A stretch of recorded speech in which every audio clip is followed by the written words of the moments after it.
Ladies and gentlemen, this is the YouTube channel vlog show of inspiration and realness. Also, this is the YouTube channel vlog show of positivity, personality, and fun. This is Eric Lima Shenanigans of 1977, and now the perpetrator of these shenanigans, Big Beefy E himself from his Big Beefy Man Cave in New Bedford, Massachusetts, Mr. Shenanigans himself, and the two-time Chilling 3000 2022 End of the Year Awards winner, Eric M. Lima. Thank you very much, Mr. Announcer, sir. Well, hello there, everyone. Welcome to yet another episode of Eric Lima Shenanigans of 1977. Final video for the day and for the night. And it is episode 846. We're going to talk a little bit of NXT. It just got over not too long ago. So, as I back up a little bit here, and we're going to put these back because I'm all set on TV. We'll see what happens as we talk about a little bit of NXT. Tiffany Stratton and Kiana James going out for the Women's Championship. Stratton did pick up the victory, but then a familiar face interrupted Tiffany Stratton on the Tron. It will be none other than the man, Becky Lynch, and she decided to challenge Stratton for the title. And next week, it's official. Becky Lynch challenging Tiffany Stratton. So, Grand Slam Bex, will that come into fruition? Or will Tiffany Stratton retain her title and prove to Becky that the women's division is in a new generation movement? We'll see what happens there. Wesley and Carmella Hayes both arrive at the PC together. Wesley decided to let the champ in first. But then the Diamond Mine was resetting up the Diamond Mine, celebrating. Said, hey, let's invite the tag team division so we let them know what we want. So there's that. So there's that situation. And Ilya Dragunov, so celebrates. Actually, before we get to that, they were celebrating the return, and then the family said, "Hey, our ears are picking up things." And they said, "Hey," when they were talking to Malik Blade, Idris, and nobody said, "Hey, you guys got your shot. We want our shot." So there's that. Ilya Dragunov, the Mad Dragon, went one-on-one with Metaphor's Oro Mensa. Dragunov did pick up the victory. Noam Dar take a hit. He may be wanting your Heritage Cup. But Wesley decided to interrupt the celebration and then starts getting into the face and said, I want my title shot. You're going to have to wait.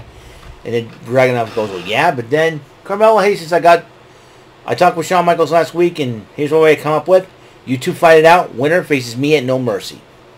And that's how it goes down. Meanwhile, Dominic Mysterio's reading the rule book, tearing out pages and stuff. Is admiring his referee's outfit, and was measuring the title to see if it matches, but more on him. Mackenzie Mitchell interviewed Nathan Frazier as he gets ready for his Global Heritage Invitational match against.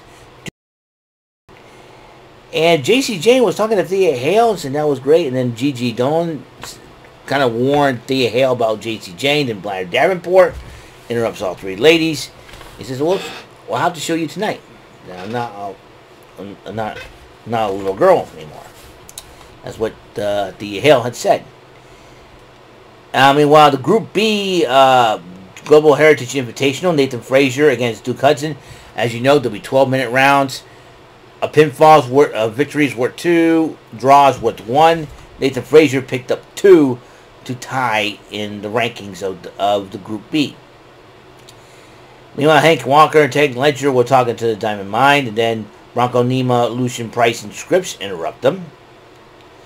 And Tyler Bate went one-on-one with Dabba-Kato, and Tyler Bate showed amazing strength, picking up Dabba-Kato over his shoulder. Dabba-Kato's like near 7 foot tall. Tyler Bates a little smaller than that and does the airplane spin. I'm like, holy crap, how did Tyler Bate do that to Dabba-Kato? And Tyler Bate ended up picking up a huge victory. And then, as Dominic Mysterio was heading to the ring to referee the matchup between Dragon Lee and Mustafa Ali, he talks to Hayes and goes, it's still easy being champ, is it? And Carmelo Hayes is like, yeah, I guess you could say that. So there's that.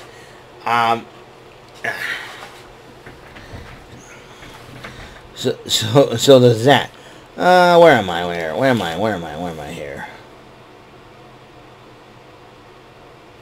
as he heads to the ring. Lyra Valkyria, though, talks to Roxanne Perez, and they're talking about, okay, who's going to win? They're going, my good friend Dragon Lee's going to win. And he goes, well, Dragon Lee is good, but I'm going for Mustafa Ali. But then Kiana James interrupts them because Roxanne Perez was about to talk about Becky Lynch coming to NXT and then coming back home to NXT. And Kiana James gets upset, and then,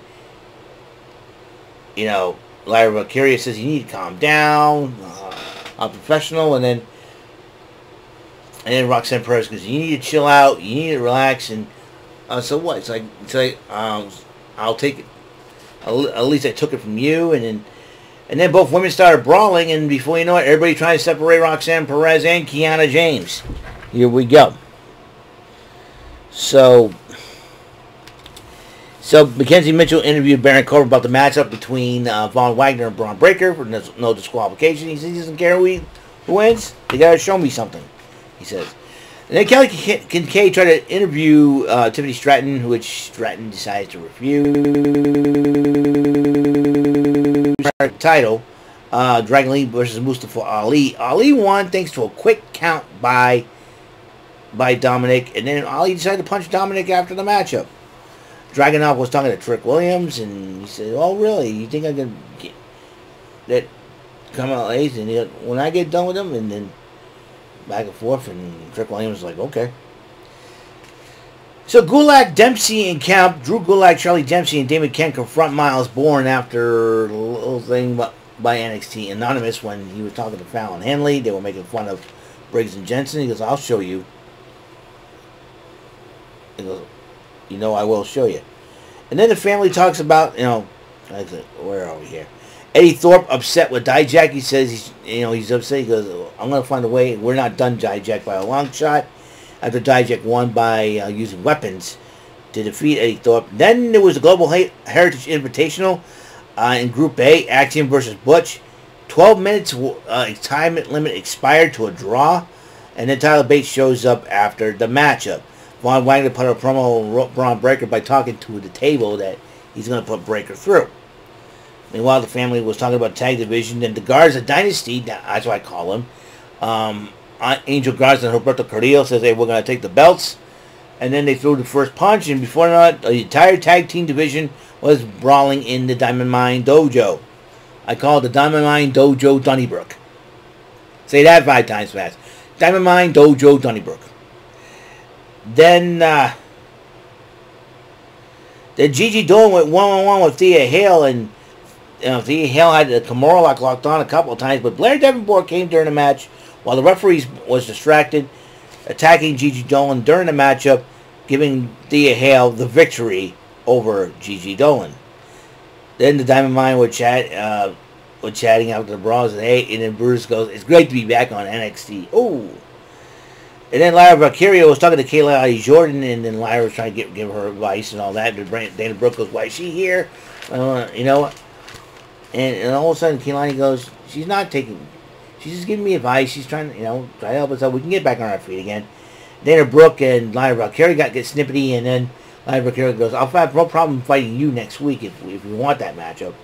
So, we'll see what happens. And then Tiffany Stratton responds to Becky Lynch, and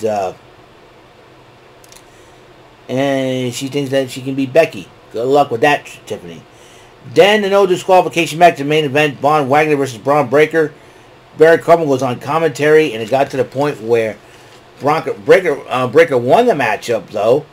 But then he decided to hit Braun in the head, and I remember Baron Corbin going, he did it! He finally did it! Yeah, it's like, we've seen Baron Corbin this animated before on color commentary, but it went to black when Braun Breaker hit Von Wagner in the head. Hopefully Von Wagner is okay. Everybody's asking, did Von Wagner get killed? We don't know what happened. So that's something to something to figure out by. Well, that's it. That's all the time we have on this show. Episode 846 of Eric Lima Shenanigans 1977. Tomorrow will be Wild Wednesday. And then we got Dynamite tomorrow. So, that's all. So, I'll see you guys later. And until the next episode comes around, Mr. Announcer, take us home. Good night. That is all for today's episode of the show. This is Mr. Lima speaking for Eric Lima Shenanigans of 1977. A Big Beefy E, do it for Bob Saget production. And in association with A Sweet Bowl for Raving Dingleberries Telepictures and Distribution. Thank you for watching another great episode of Eric Lima Shenanigans of 1977. Until the next episode, goodbye for now.